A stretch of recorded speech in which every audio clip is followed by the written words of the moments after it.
LG took a phone that's already quite advanced and bumped up the specs even higher to get the LG Optimus Pro. Its 5.5-inch screen puts it into the phablet category, and it's the first such device with a 1080p display.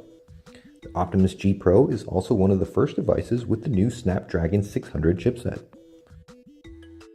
Our review unit came in a hefty box that's packed with more goodies than usual. There's a charger that's slightly larger than average, but makes up for it by supplying 1.8 amps of electricity compared to the 1 amp in most compact chargers. The Optimus G Pro needs the more powerful charger since it has a pretty large 3140 mAh battery. We got a spare battery in the box, though that may be limited to South Korean units like ours. There's a dedicated charger for the spare battery that also features a stand for the Optimus G Pro. The box also contains a micro USB cable to hook up either the phone or the stand, and a one-piece quad beats headset with a 3-button remote. The stand cannot charge the phablet, so if you want to charge both the Optimus G Pro and the battery, you'll need to use the second charger. The phablet supports wireless charging out of box as well. The Optimus G Pro is a big device compared to the regular Optimus G, but it's actually a bit smaller than the Samsung Galaxy Note. The front of the phablet is dedicated almost entirely to the 5.5-inch 1080p display. It has 401 ppi pixel density and excellent image quality with wide viewing angles and punchy colors. Our only grudge is that the surface over the display is a bit too reflective.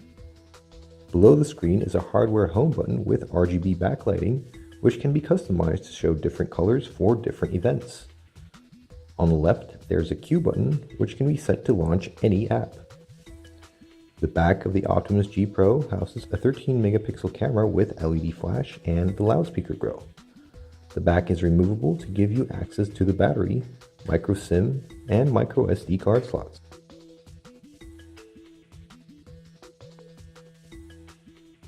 The LG Optimus G Pro runs Android 4.12 Jelly Bean out of box with the latest Optimus UI.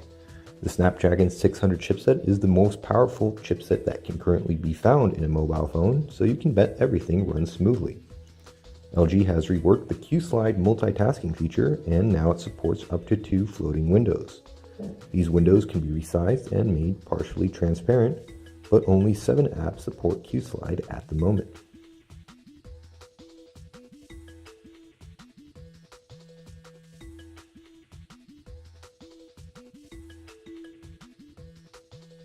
The notification area has configurable toggles on the top with shortcuts for the Q-Slide apps, and this list can also be configured. The app switcher interface has 2 permanent shortcuts, which we found annoying and hope do not make it into the international version of the device. The Optimus G Pro has an IR emitter on the top, which works in conjunction with the Q Remote app. A small version of the app can be accessed on the lock screen by tapping the home key. The app supports controlling TVs, set-top boxes, projectors, and even air conditioning units. You can have multiple devices saved, each assigned to a room, so you can easily find the one you need. By default, the Q button on the left side of the device snaps a screenshot and lets you draw on it. We saw something very similar on the Galaxy Note, but the LG Optimus Pro does not come with a stylus. If you still prefer using this with a stylus, you'd be glad to know that the phablet screen is sensitive enough to work with an improvised stylus like a pen. It also works if you have gloves on. The camera department got several interesting new features.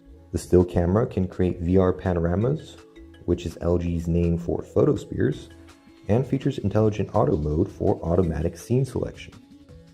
The video camera can shoot footage with both the front and back camera simultaneously, capturing both your subject and yourself.